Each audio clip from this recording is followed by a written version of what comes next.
Welcome back to the DRH Show. I'm delighted to welcome back a guest who first joined me 3 years ago and has gone from strength to strength since then.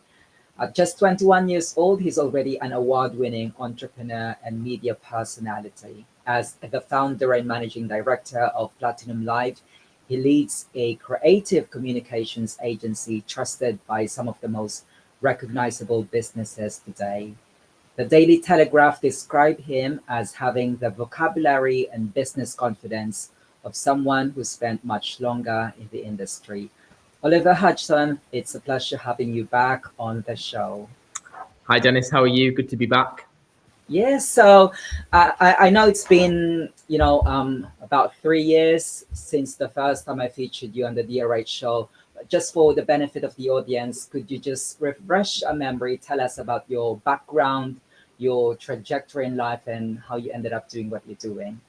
Yeah, absolutely. So I had a very tricky time at school. I left school when I was 15 years old, so prematurely to when other people leave, sorry. And that was about 6 months before COVID came around. And I'd always had this passion for the media and marketing world, and really, I guess there was a bit of arrogance in me that said that I could launch my own agency when I was 16 and give it a go, right? I think that's all it was about back then, was giving it a go, giving me some purpose. I really struggled mentally through school. I was quite ill when I was 15, 16. So I needed a purpose. And that purpose back then has now become my life, my baby, my everything, right? My career. So I'm from the Lake District, so in northern England, known for its mountains and its lakes. And you wouldn't normally find an agency like us around here. So I guess that's kind of what gave us the competitive edge. Almost so like a unique part of what we do is that the fact we're based in the Lake District. But as you rightly said, we've worked with clients and on projects all over the country, and in fact now all over Europe as well, which is really exciting. So yeah, I'm quite young for running an agency. It's not really heard of, but I embrace it, and so do the clients. I think we've got such a solid team now. It's not just me. I guess I enable that creativity to come alive, and we do a really good job as well. But one thing that I always like to talk about is how I lead a team differently, and how our culture is very different from my learned experience, of going through a school system that was broken, and going through 2020, the 21st century that we all live in, and how broken it is as a society, and how mental illness is obviously hugely on the rise, but also more spoken about now. So I try to use those things in our office and in our team, and across the projects that we work on as well. So that's kind of a bit of an insight into me, and where I've got to where I am today. Yeah, absolutely. So, Oliver, could you just, would you say that being Gen Z help you or hinder you when it comes to, running your company, Platinum Live? Look, I definitely think it helps me. Gen Z are known for being the most, inquisitive and confident generations. I'm extremely, nosy and inquisitive, and that's really powerful in my job anyways. But also the confidence to just get up and give it a go. I think that's what Gen Z are really good at is, even when there's knockbacks and there's setbacks, we will get up and see another day through and crack on with it. And for me, my power was also my naivety. Like, thinking at 16 I could launch an agency. I mean, it's a bit bizarre, isn't it, really, to think that? But I believed in myself. I believed in my passion and my skills. And again, I think that's something Gen Z are always really good at, is believing in themselves to a certain extent, and knowing their worth or the value that they can add in whatever sector or whatever field. But yeah, I guess there is some other parts of Gen Z which, being a Gen Z, struggle with, especially pressure, right? So there's a lot of competition in this generation of looking good and sounding good and being the cool one and all of that kind of thing.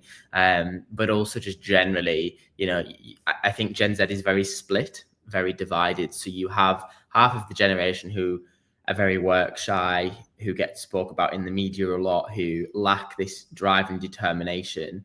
And then you have the other half who are far too arrogant and think they can do everything. So I think I sit nicely in the middle.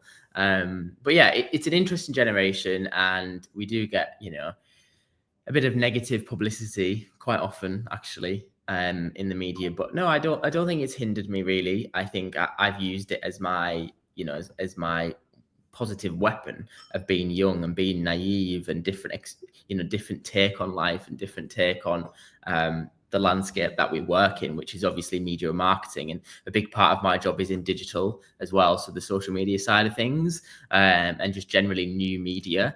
And Jen said, live and breathe that. I live and breathe that.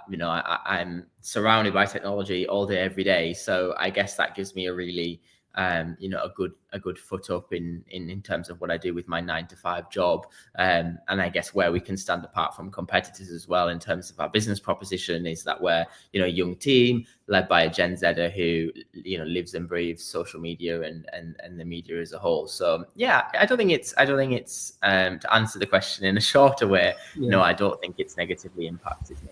Mm-hmm. So could you just give us more like a snapshot of your typical day? You told me that you're managing a team and you're running some social media channels, but what's your typical day like, and how do you handle pressure when it comes to being a young managing director? Yeah, so I guess I'm going to give you that typical answer where they say there is no one day is the same, which is absolutely the case, because our portfolio spans everything from healthcare to finance, property, and entertainment. I've just been announced. I'm working with Carlisle United Football Club as their creative director. So that's kind of set what would have been my diary for the summer just berserk. It's gone really, really busy again, which it always is. Summer is normally our busiest time of year. But a typical day, I guess if it was in the office, it's all about that communication for me. So establishing really good communication with the team and with our clients. We have very regular meetings, all of that kind of stuff. But we work quite heavily in PR, so we do a lot around press and in the media and things like that. So it's you always have to be on. You always have to be aware of the news and the stories that are emerging and breaking stories and things like that. So I am religiously, I guess, consuming the media and making sure I'm, very clued up on what's happening. And that's across a broad spectrum of news angles, because as I say, and which is what I find quite exciting about my job, is we work with so many different businesses and people across very many sectors. So it's not, we don't specialize in a particular sector. What would be called a sector agnostic agency. So we work with such a wide variety, and therefore I have to consume a lot more different kinds of media, different stories. It might be a finance story, it might be about property, it might be about politics, or it might be in the entertainment industry. And I love that. It's like, for me, the variety is the spice of my job. Like, it's great because I'm such a people person. But yeah, day in, day out, I'm constantly interacting with people, whether it be my team, my clients, or our partner agencies and things like that. So I guess one of the biggest skills I have to really have is those people skills and being able to connect with one another. But yeah, I guess no day is the same, but every day is organized chaos. That is a good way to put it. Mm-hmm. And have you ever experienced age discrimination? Because obviously you're, as you put it, you're dealing with different people, dealing with different sectors. Yeah, I guess living in Cumbria, I have once or twice over the past it's actually 5 years, 2 days ago. 5 years ago, 2 days ago was when I launched Platinum Live. So this is my first proper chat since our 5-year anniversary, which is cool. So yeah, I guess once or twice, you get people questioning, like, why didn't you go to university? Why haven't you worked your way up? And my response is, look, I don't claim to be an absolute know-it-all. That's why I have a great team, and that's why we lean on our partners and our partner agencies and things like that. But I think living in Cumbria, I'm an odd one out. There isn't many 21-year-old MDs or 21-year-olds working in PR and marketing. But if you went to Manchester or London or any of the big cities, there's so many people like me, which is great. And it gives me that confidence that I'm not alone. But where I live, yes, there is a lot of talk and a lot of rumblings and things, not from many people, but the minority always try and make themselves heard, right? But I think I've got pretty good at kind of zoning out from that and zoning out from that negativity, and surrounding myself with positive people and people who want to support me. But at the end of the day as well, our clients, they know who we are. When they're getting in touch with us, they've read about us, they've been on our website, they know our story, they know what we do and how we work. They choose to work with us. 95% of our work in the last 5 years has been direct, as in people have got in touch with us. We haven't done any kind of really outreach. So that for me speaks volumes as well. So they're coming to us, they know who I am, or they know who our team are, they know we can do a good job, and that's what they're bothered about. I don't have no qualifications on my CV. My reputation is my CV. It's my asset, right? So yeah, and if they want to work with us and we want to work with them, great. And that's the other thing. We choose to work with people who we're going to get along with, and I think they wouldn't get in touch with us either if that wasn't the case. But we do go on quite an extensive discovery process with new clients to make sure that they're going to gel with our team, that we're going to get on, that we are a culture fit, and that we also believe in their business, because at the end of the day, we're the ones driving their brand in the public domain or in their sector. We're the ones who are ultimately also controlling their reputation in the public eye, and we need to believe what they're doing and get behind their product or their mission. So that kind of feeds into a lot of it. And if people are discriminating me and looking at my age and thinking, why is he sat around the boardroom, or why is he speaking at this event? Well, then I don't want to work with them anyways. So they're the wrong kind of people, right? But yeah, so again, to answer the question, a couple of times I have experienced it, but I would say on the whole, it's always been a very positive reaction, and people have been inquisitive about my inquisitiveness to do what I do. Mm-hmm. And just to follow up on that, Oliver, so have you ever struggled with your mental health while running a business? And if so, how do you manage it? Yeah, definitely. And I think I've got a lot better at dealing with it. So about 18 months now, I was at a real low point with my mental health. And, I didn't really have the best childhood in terms of my mental struggles, my mental health struggles then as well. So I haven't always been a mentally strong person. And then I threw myself into running a media agency very young, which is surrounded by, negative, arguably it can be surrounded by negativity, image, news, all of that kind of thing, pressure. You always have to be on. You never, when you're self-employed, like you can never switch off really. So yeah, I have struggled. I struggled a lot through school, especially with my anxiety, and I went through a spell of being suicidally depressed as well when I was a teenager. And because I didn't fit in my school, I stood out quite a bit. So I did struggle with that. And then about 18 months ago as well, I had a bit of a blip. Family life was very taking its toll, and it's hard when you're self-employed, because especially when you love what you do, because you do not want to switch off. You can be told to switch off and it might be okay. If I took a week off or 2 weeks off, I've got a fantastic team. Like everything will be fine, right? Things aren't going to fall apart if I took a few weeks out.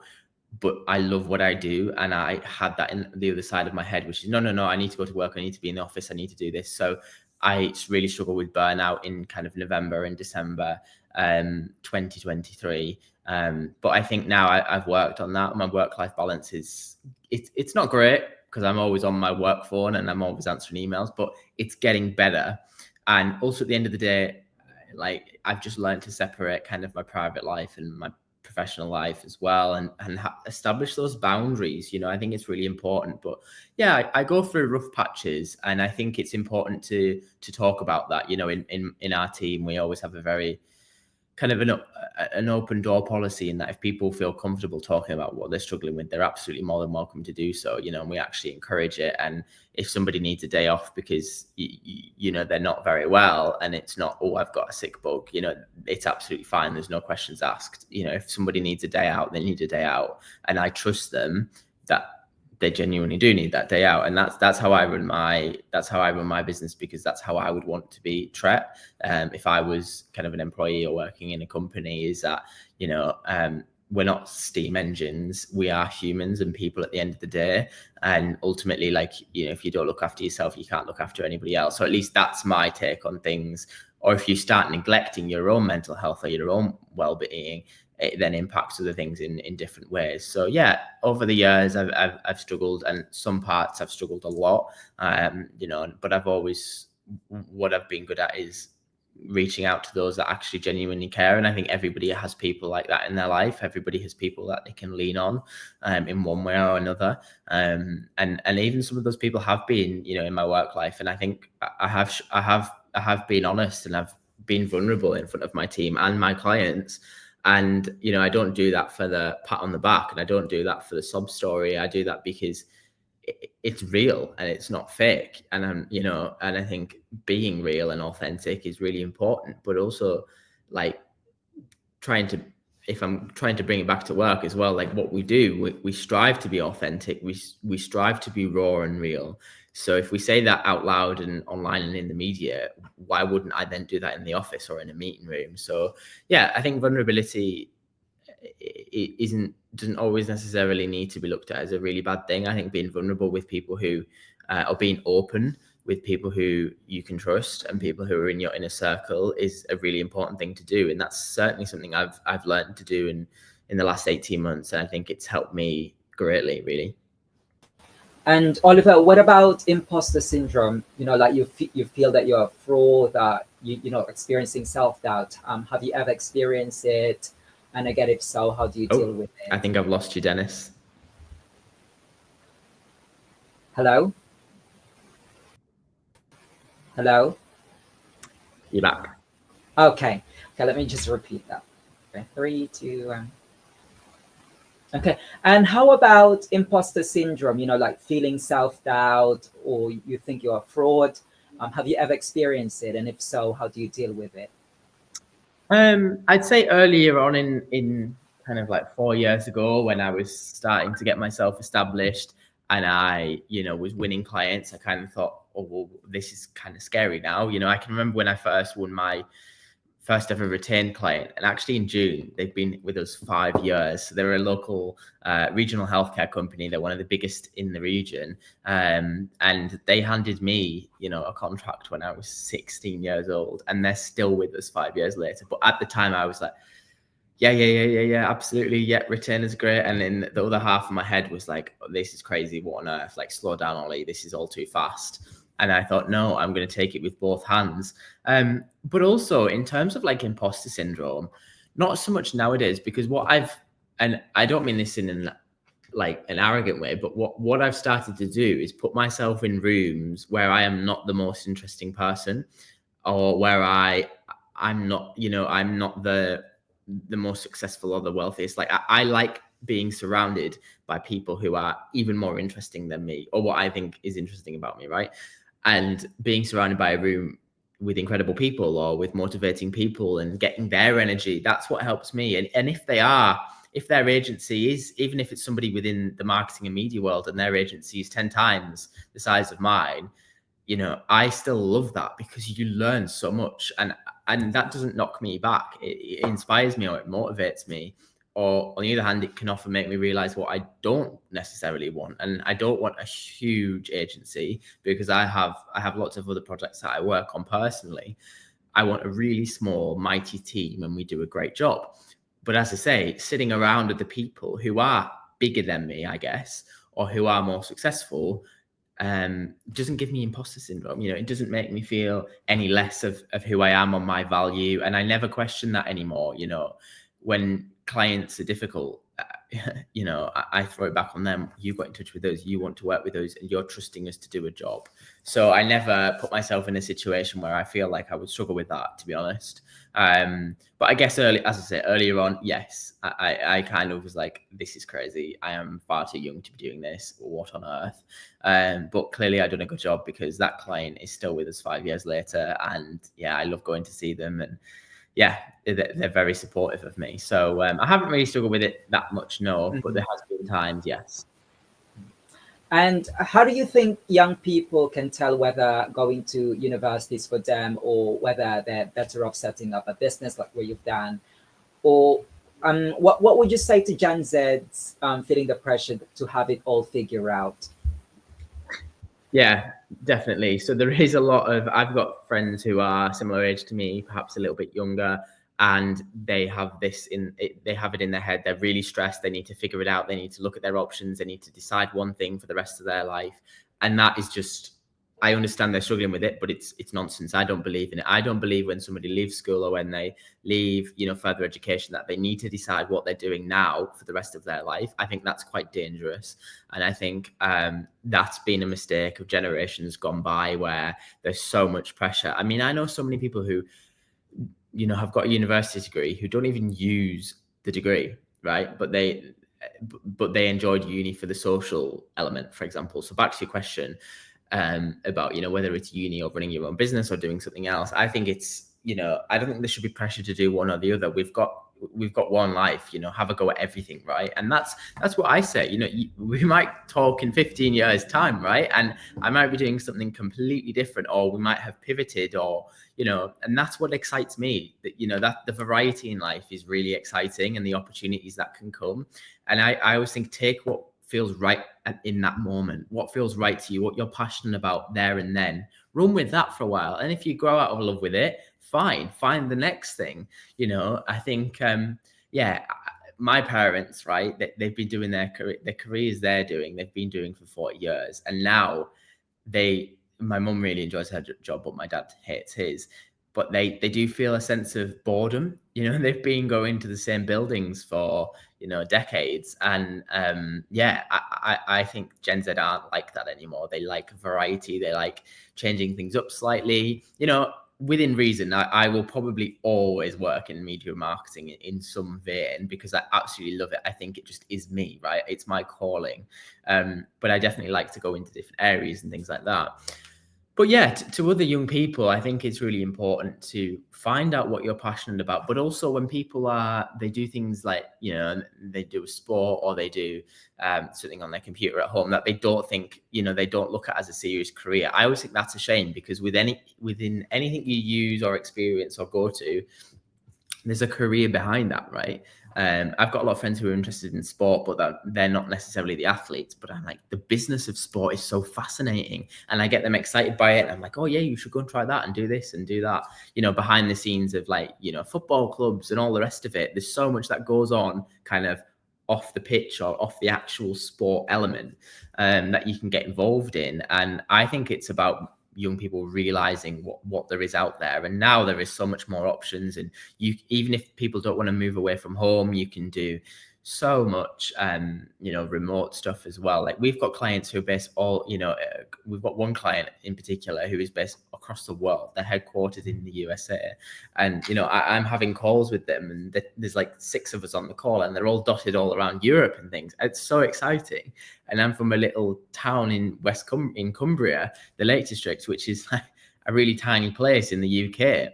And I think it just goes to show that with like a Wi-Fi connection and a laptop, Gen Z can do so much, or experiment with different jobs, or have a go and build that portfolio as well. And yeah, Wi-Fi connections and phones and laptops are incredibly powerful tools for young people.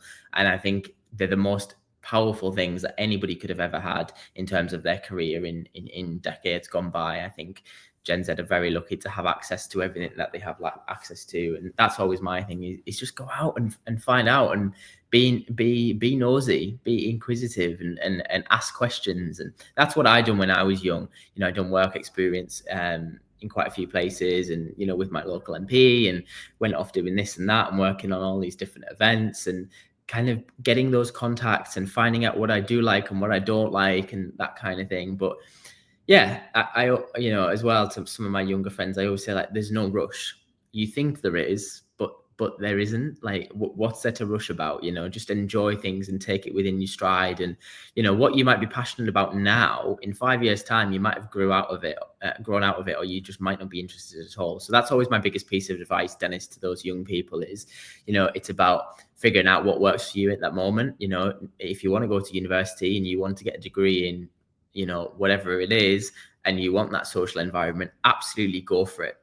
Both my sisters are uni educated. So people often read my story and think he dropped out of school, he's anti-establishment.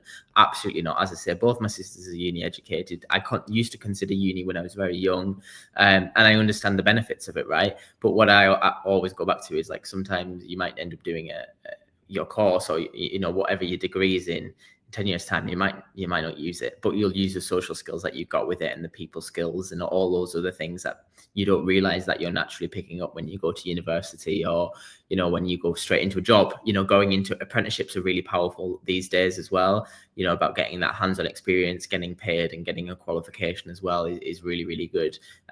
So yeah, and prioritize what works for you as that Gen Zer. You know, what works for you as a young person, I think is really important. Well, lovely talking to you, Oliver. But before we wrap up, let's end on a lighter note with some quick fire questions to get to Yes. know you a bit better. So, my first quick fire question is, what were you afraid of as a child? Trivial, I was afraid of spiders. Serious, I was afraid of failing. Mhm. And what is your favorite word in another language? Um, Pain au chocolat in French, because I love them. Which means, Which means pain au chocolat is, you know, those pastries that you have at breakfast, with which has got like chocolate in and all that kind of thing. It's a French breakfast item, and it's very, very good. okay. And if you hadn't been a managing director, what would you have pursued in your life? Probably a journalist. I always was fascinated by journalists. You know, back in the 2010 media industry, when they were running around trying to find stories. And if not one of them, I actually grew up and I wanted to be a firefighter, but I can't really see that happening now. Well, that's it for us. Your journey as a young entrepreneur and your insights on leadership and mental health have been truly inspiring. Oliver Hodgson, it's been a pleasure having you back on the DRH show, and I look forward to seeing where your next chapter takes you. Thank you, Dennis. Lovely to speak.